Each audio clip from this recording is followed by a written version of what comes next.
There's a out to be a parent.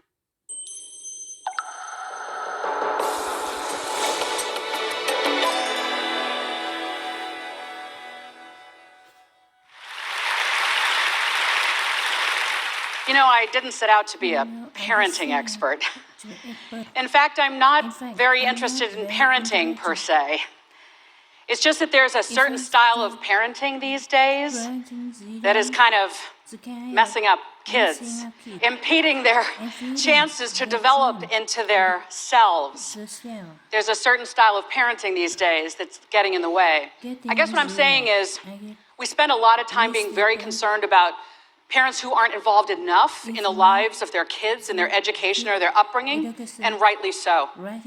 But at the other end of the spectrum, there's a lot of harm going on there as well, where parents feel a kid can't be successful unless the parent is protecting and preventing at every turn, and hovering over every happening, and micromanaging every moment, and steering their kid towards some small subset of colleges and careers. When we raise kids this way, and I'll say we, because Lord knows in raising my two teenagers, I've had these tendencies myself. Our kids end up leading a kind of checklisted childhood. And here's what the checklisted childhood looks like. We keep them safe and sound and fed and watered. And then we want to be sure they go to the right schools, but not just that, that they're in the right classes at the right schools, that they get the right grades in the right classes in the right schools. But not just the grades, the scores. And not just the grades and scores, but the accolades and the awards and the sports and the activities and the leadership. We tell our kids, don't just join a club, start a club, because colleges want to see that. And check the box for community service. I mean, show the colleges you care about others. And all of this is done to some hoped-for degree of perfection. We expect our kids to perform at a level of perfection we were never asked to perform at ourselves. And so because so much is required, we think, well then of course we parents have to argue with every teacher and principal and coach and referee and act like our kids' concierge and personal handler and secretary. And then with our kids, our precious kids, we spend so much time nudging, cajoling, hinting, helping, haggling, nagging as the case may be, to be sure they're not screwing up, not closing doors, not ruining their future, some hoped-for admission to a tiny handful of colleges that deny almost every applicant. And here's what it feels like to be a kid in this checklisted childhood. First of all, there's no time for free play. There's no room in the afternoons because everything has to be enriching, we think. It's as if every piece of homework, every quiz, every activity is a make or break moment for this future we have in mind for them. And we absolve them of helping out around the house. And we even absolve them of getting enough sleep as long as they're checking off the items on their checklist. And in the checklisted childhood, we say we just want them to be happy. But when they come home from school, what we ask about all too often first is their homework and their grades. And they see in our faces that our approval, that our love, that their very worth comes from A's. And then we walk alongside them and offer clucking praise like a trainer at the Westminster Dog Show, coaxing them to just jump a little higher and soar a little farther day after day after day. And when they get to high school, they don't say, well, what might I be interested in studying or doing as an activity? They go to counselors and they say, what do I need to do to get into the right college? And then when the grades start to roll in high school and they're getting some B's or God forbid some C's, they frantically text their friends and say, has anyone ever gotten into the right college with these grades? And our kids, regardless of where they end up at the end of high school, they're breathless, they're brittle, they're a little burned out. They're a little old before their time, wishing the grown-ups in their lives had said, what you've done is enough. This effort you've put forth in childhood is enough. And they're withering now under high rates of anxiety and depression. And some of them are wondering, will this life ever turn out to have been worth it?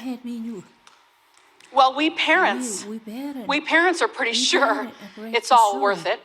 We seem to behave, it's like we literally think they will have no future if they don't get into one of these tiny set of colleges or careers we have in mind for them.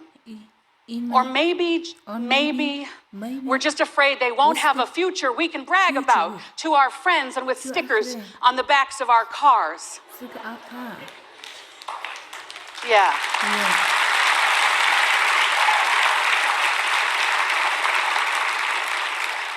But if you look at what we've done, if you have the courage to really look at it, you'll see that not only do our kids think their worth comes from grades and scores, but that when we live right up inside their precious developing minds all the time, like our very own version of the movie Being John Malkovich, we send our children the message, hey kid, I don't think you can actually achieve any of this without me. And so with our over-help, our over-protection, over-direction, and hand-holding, we deprive our kids of the chance to build self-efficacy, which is a really fundamental tenet of the human psyche, far more important than that self-esteem they get every time we applaud. Self-efficacy is built when one sees that one's own actions lead to outcomes, not... There you go. Not one's parents' actions on one's behalf, but when one's own actions lead to outcomes. So simply put, if our children are to develop self-efficacy, and they must, then they have to do a whole lot more of the thinking, planning, deciding, doing, hoping, coping, trial and error, dreaming and experiencing of life for themselves. Now, am I saying every kid is hardworking and motivated and doesn't need a parent's involvement or interest in their lives and we should just back off and let go? Hell no. That is not what I'm saying. What I'm saying is when we treat grades and scores and accolades and awards as the purpose of childhood, all in furtherance of some hoped-for admission to a tiny number of colleges or entrance to a small number of careers, that's too narrow a definition of success for our kids. And even though we might help them achieve some short-term wins by over-helping, like they get a better grade if we help with do their homework, they might end up with a longer childhood resume when we help. What I'm saying is that all of this comes at a long-term cost to their sense of self. What I'm saying is we should be less concerned with a specific set of colleges they might be able to apply to or might get into, and far more concerned that they have the habits, the mindset, the skill set, the wellness to be successful wherever they go. What I'm saying is our kids need us to be a little less obsessed with grades and scores and a whole lot more interested in childhood providing a foundation for their success built on things like love and chores.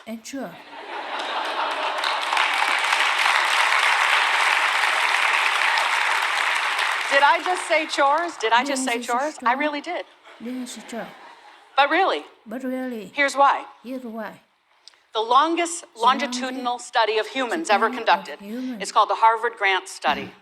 It found that professional success in life, which is what we want for our kids, that professional success in life comes from having done chores as a kid. And the earlier you started, the better. That a roll up your sleeves and pitch in mindset, a mindset that says, there's some unpleasant work, someone's got to do it, it might as well be me. A mindset that says, I will contribute my effort to the betterment of the whole.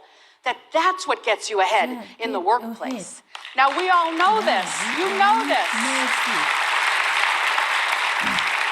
We all know this, and yet, in the checklisted childhood, we absolve our kids of doing the work of chores around the house. And then they end up as young adults in the workplace, still waiting for a checklist, but it doesn't exist. And more importantly, lacking the impulse, the instinct to roll up their sleeves and pitch in and look around and wonder, how can I be useful to my colleagues? How can I anticipate a few steps ahead to what my boss might need? A second very important finding from the Harvard Grant study said that happiness in life comes from love, not love of work, love of humans. Our spouse, our partner, our friends, our family. So childhood needs to teach our kids how to love, and they can't love others if they don't first love themselves, and they won't love themselves if we can't offer them unconditional love. Right. And so, instead of being obsessed with grades and scores, when they come home, when our precious offspring come home from school or we come home from work, we need to close our technology, put away our phones, and look them in the eye and let them see the joy that fills our faces when we see our child for the first time in a few hours. And then we have to say, how was your day? What did you like about today?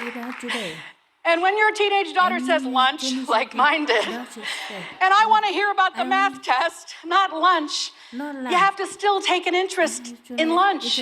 You got to say, what was great about lunch today?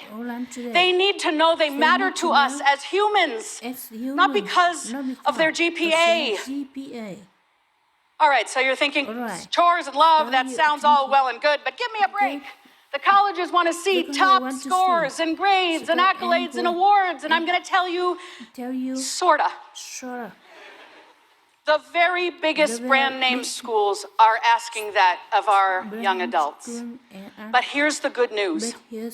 Contrary to what the college rankings racket would have us believe,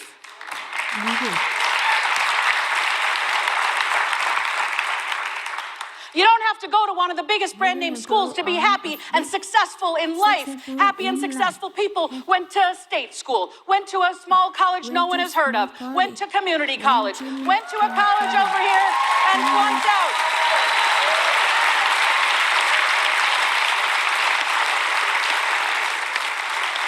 The evidence is in this room, is in our communities, that this is the truth. And if we could widen our blinders and be willing to look at a few more colleges, maybe remove our own egos from the equation, we could accept and embrace this truth and then realize it is hardly the end of the world if our kids don't go to one of those big brand name schools. And more importantly, if their childhood has not been lived according to a tyrannical checklist, then when they get to college, whichever one it is, well, they'll have gone there on their own volition, fueled by their own desire, capable and ready to thrive there. I have to admit something to you. I've got two kids, I mentioned, Sawyer and Avery. They're teenagers. And once upon a time, I think I was treating my Sawyer and Avery like little bonsai trees that I was going to carefully clip and prune and shape into some perfect form of a human that might just be perfect enough to warrant them admission to one of the most highly selective colleges. But I've come to realize after working with thousands of other people's kids